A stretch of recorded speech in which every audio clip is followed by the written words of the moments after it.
আসসালামু আলাইকুম, welcome back to my channel. আশা করছি আল্লাহর অশেষ রহমতে আপনারা সবাই ভালো আছেন। আমি এবং আমার ফ্যামিলির সবাই আলহামদুলিল্লাহ ভালো আছি। তো আজকের ভিডিওটা বুঝতেই পারছেন যে আমি কি করছি। তো এটা আমাদের বাসার কুশির, আমরা আঞ্চলিকভাবে কুশিরই বলি, তো সেটাই বললাম।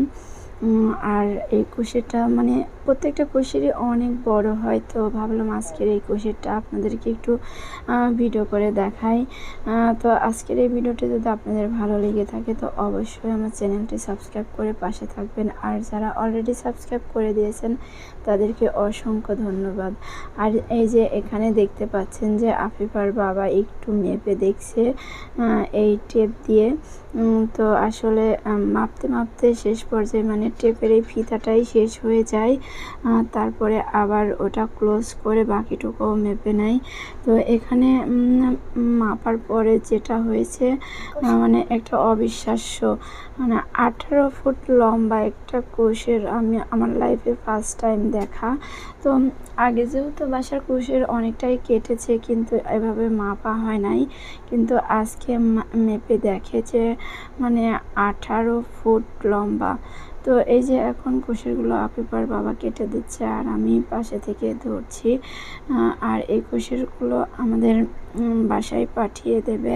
আরও পরে আরও একটা কেটেছে, সেটা আমার ননদের বাসায় দেওয়া হয়েছে। তো কুশিরগুলো মোটামুটি ভালোই ছিল, কিন্তু আমি তেমন একটা কুশির খাই না। তো কুশিরগুলো আসলে অনেক মোটা মোটা, তো আমার ছুলতে একটু কষ্ট হয়। আফিফার বাবা আমাকে মাঝে মাঝে ছুলে দিলে আমি খাই, আর না হলে আমি খাই না। আর আপনাদের কাছে কেমন লাগবে ভিডিওটা আমি জানি না, তো ভাবলাম এত বড় একটা কুশির আপনাদের সাথে একটু শেয়ার করি, এই জন্য আসলে দেখানো। আর এইটা কিন্তু লাগিয়ে দিলে হয়ে যাবে। তো এটা কাদের বাসায় যেন দিয়ে দিয়েছে লাগানোর জন্য, সেটা আমি ঠিক জানি না। আর আমার আজকের ভিডিওটা আপনাদের কাছে কেমন লাগলো কমেন্টে জানাতে পারেন। আর সবাই আমাদের জন্য দোয়া করবেন, আপনারাও ভালো থাকবেন আর আমাদের পাশে থাকবেন সব সময়। আর এই দেখেন কুশিরের গোড়াটা কি মোটা, আর এটা আফিফার বাবা সুন্দর করে পরিষ্কার করে আমার শাশুড়িকে দিচ্ছিল খাবার জন্য। আর এই যে পরে সবগুলো পরিষ্কার করে নিয়েছে। তো সবাই ভালো থাকবেন। আসসালামু আলাইকুম।